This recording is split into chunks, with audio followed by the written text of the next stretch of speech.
how to edge an edge max, aka how to find your edge in business. So what is an edge? An edge is effectively an advantage that you have in business that is rare, that is advantageous, and that is actually useful. So rare is that nobody else has it, because in business it is highly competitive. So this is something, an advantage you have that can actually help you in some way and help your business that nobody else has, that you can actually use to improve your business in some way and can actually be applied. The biggest edge that you could have, for instance, would be that if you're best friends with Joe Rogan, and if you just say, hey, Joe, I got this brand new product I'm trying to sell, and Joe's like, no worries, I'm going to talk about it on my next podcast.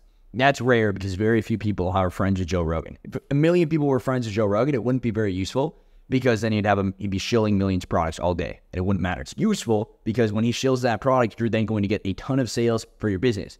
And it's actually applicable because next week he could say it on his podcast. It's not something 5 years, 10 years from now. It's not some ethereal thing. It's actually going to be applicable for your business. Discovering what your edge is. And I think a lot of people don't understand that in business, your edge is so much more important than anything else that you will do. A lot of people think that you can just start drop shipping, just start an agency, just start making money online, and all of a sudden you're going to make $1 million. What you don't realize is behind the scenes, there's actually a reason why everybody is so successful. And it's usually because their edge. And I want to be honest, if you're watching a YouTube video like this one, and you're watching all these other videos from these guides on how to start SOMA or TikTok or dropshipping or whatever, what they're not telling you is the reason that they were successful in the first place, if they actually had success and they're not faking their results, or they just did, $1,000 or something. If they're actually successful, it's not because of the reason that they're telling you. Because, for instance, if I had my edge and it was making me millions of dollars, why would I tell you on YouTube? The only reason I'm going to tell you on YouTube is because that edge doesn't work, doesn't exist in the first place, or I'm using it to sell you something. And usually it's one of the three. It's usually they had the edge in the past, but it no longer works, right? They're not using it anymore, and they're going to use that and say that it was their experience to then sell you a course or something else, right? How do you find your edge in the first place? Usually you can't find an edge if you have no skills and no experience at all. So your edge is going to start from primarily connections are going to be the biggest ones. For instance, if you have an edge where you know someone who works at Facebook who can unban all of your ads, that can be super useful because now you can run ads that nobody else can run. If you know somebody at TikTok, I'm trying to find this right now, somebody at TikTok that can help you if your account gets banned, if ads get taken down, if accounts getting verified. There are so many issues on like a platform like TikTok, Amazon, Facebook. So if you have connections with those people, that can be super useful. Another edge could be connections with business partners, where this guy that you know is one of the best people in the world at running Amazon ads or something. And because you're connected with him and your friends, he'll now become a business partner. Or you know someone who's really connected with the influencer scene in LA. And because you're friends with him, now you go 50-50 on the business. He gets all the influencers, you make the product. Rather than if you're just sitting alone in your mom's basement, if you know nothing, you know nobody, you have no money, and you have no connections or experience, you have zero edge. So the first thing you have to do is start becoming valuable as a person. Because if you're going to find your edge, you have to be useful in the first place. A lot of people think you can just start networking and just talk with a bunch of different people. But that doesn't really make any sense.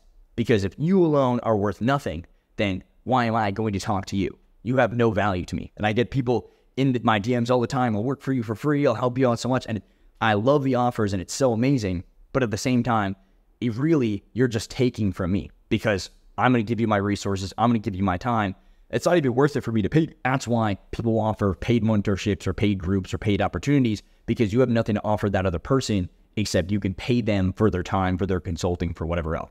So first you have to become valuable as a person yourself.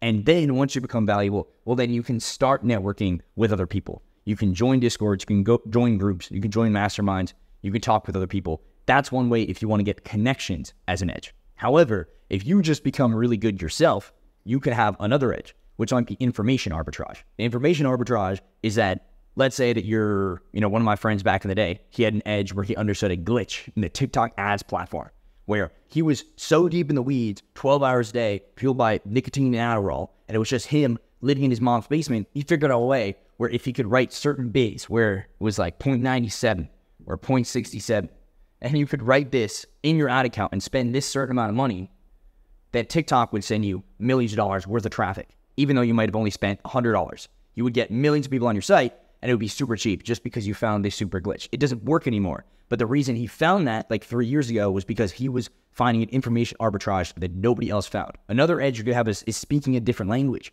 So you might get access to resources that no one else does. I know a lot of people in Europe who run e-commerce brands, who do drop shipping, and the reason that they work so well, this works for startups as well, is because they take whatever's in the US, right? So you have something in the USA, and let's say there's like 1 million people all working in the US. But now if you're in EU, you literally just translate it to Spanish. And all of a sudden, what was in the USA and there's 1 million people here, suddenly there's like, 100 people here. So instead of competing with 1 million people in America in English, you translate it to Spanish, you bring it to Spain. You translate it to French, you bring it to France. So you got to think for yourself. Some people will be like, oh, I wish I was American. I wish I lived in the US. I love living in the US, but it is the most competitive by far. And I don't speak any other language. If I spoke Italian, well, I could translate stuff into Italy. There's actually a company called Rocket Internet. And for the last 20 years, all they did was copy US startups and just rip them and then put them in Europe first. So they copied Airbnb, they copied Uber, they copied Lyft, they copied DoorDash, Uber Eats, Amazon, all of the big startups that you might have heard of from America. We innovated, we created shit, and then they ripped it and then moved it to the UK, Germany, Spain, France, Italy. And then if they scaled it there enough, well, now when Airbnb needs to go to the EU, what ends up happening? So they built a competitor and they got $60 million. $60 million basically for free, just copying what other people had done and just translating it. You didn't even need to come up with anything. They copied the exact same website, they copied the same user interface, they copied the same referral program, they didn't even copy their ads. Because at the end of the day, humans are humans, and that thing works. First, what is an edge, right? The actual advantage, which could be influencer, could be language, could be connections, could be information, right? How do you actually find that is going to be searching within yourself about understanding your own family background, where you live, where you're from, the languages you speak, within your connections. Who do you know who might be connected to other people? Or becoming valuable yourself and then joining communities. And then as a result of those communities, whether it's Discord, Telegram, messages, friends you know, or maybe a family friend, maybe your dad has some huge ass business. And it's like, why are you going to do some make money online stuff? Just work in the family business, right? That could be your edge. So this is important as well, because what a lot of people do is they don't understand. They understand their edge, right? Then they find their edge. And then let's say you're running a business doing $1 million a month, but you don't understand that your edge was because of your ability to write ads, let's say. And you think, okay, well, now it's time for me to work on the business and not work in the business. You've heard this a lot, where a lot of people say, rather than being an employee where you're writing the ads yourself, or you're running the ads yourself, or you're making the videos, right? Like I'm recording the videos right now. A lot of people will say, well, as you grow, as the business grows, you should hire a person to write the ads. You should hire a person to film the ads. You should hire a person to do everything. And you're a manager sitting up here, right? So you go from you doing everything yourself, right, just one person, to now you're the manager of like 1 million different people. So it becomes this kind of organization. The problem with the organization is if these people are not as good as you at what you already had, which is your edge, you can lose your edge. So if the reason that you were so good was because you were perfectly fluent in Spanish and you translated everything perfectly so it worked really well, and then you hire all these translators, but the translators are only kind of decent. They're mediocre, you hired them for Fiverr, they're $10 an hour, whatever. Then all of a sudden, this edge that you had, the reason that you were able to scale your business because of the language translation, all of a sudden it doesn't work anymore. There's organization, there's finance, there's marketing, there's translation, there's people, there's connections, there's business, and there's 20 different things. Well, what is the 1 or 2 things that actually matter for your business and actually cause you to succeed? For most people, it's going to be one of 3 things. It's going to be product, it's going to be marketing, or it's going to be operations. In my case, most of the time, it's marketing because I'm really good at marketing. I understand TikTok, I understand content. That's more towards my edge, right? Because of who I am and the skills that I have. One of my other friends, he's building a really complex product. He's a coder. He's really good at AI. So his product is really good. Another one of my friends, he has a whole supply chain that's crazy. He's working with these warehouses, and his thing is operations. So you got to figure out for yourself, for your own business and your own life, what is your edge? Then you got to keep that edge. Don't hire out that thing. So if you're the best AI guy, don't hire out some underling to do the AI coding for you, because they're not going to be nearly as good as you. Or if they are, they're going to be worth a fuck ton of money, and then you're overpaying for it, right? So this is where a lot of people go wrong, is because all of a sudden when they're starting, they don't know how to find their edge in the first place, or they don't even understand the concept that I'm talking about. 2, when you do find that thing, they don't understand what it is, so they don't use it to scale. And 3, if they do manage to scale, they usually hire it out, or they neglect it for other things. And you see this with businesses all the time where revenue is going like this and then just fucking dies. Whereas if you see those businesses where it's continuously going up all the time, right? That's because they recognized what's actually going on in their business. So you have to understand fundamentally, what are we doing here? What are we selling? What is the point of our business? Like, are we selling really good products? We have a really good vibe and a really good aesthetic, and that's why people care? Most of the time, it's not, right?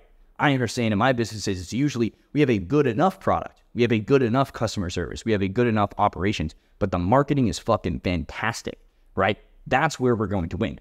But for other people, they might just make the best product in the world. I know one of my friends is spending 5 years building the product. He hasn't even launched yet. Millions of dollars, years of time, just to make the perfect product. When he goes and markets, it's going to be dumb easy. His marketing does not matter. It's because the product is going to be impeccable. But in my case, I can launch a product in a month.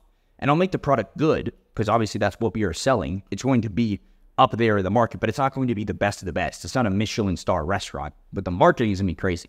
And then for other people, it might be the back end. It might be the management of the team. It might be the SOPs, how they hire their employees. And that's going to be the difference. And they'll have a solid product. They'll have a solid marketing, right? You can't have a sandcastle. It can't just be one giant lever in the middle and everything else sucks, but it has to be passable. But the difference is that in business, a business is a game of 0.1% and 0.01%, right? You need to be the fucking top of the tongue. You need to be like up here, right? The 0.0001%. Because 80% of businesses fail in their first couple of years.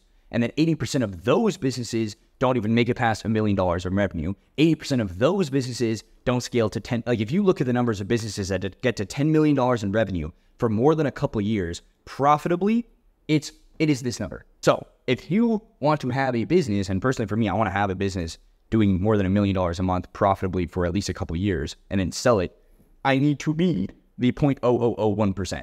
And to be the 0.0001%, I need to have an edge, I need to scale that edge, and I need to retain that edge. So this is probably one of the most important concepts, the edging guide. So if this was useful to you, check the description. I have a full guide on how we make money with TikTok, how we scale our brands, and everything like that. You can check it out. Otherwise, I'll see you next time. Thank you.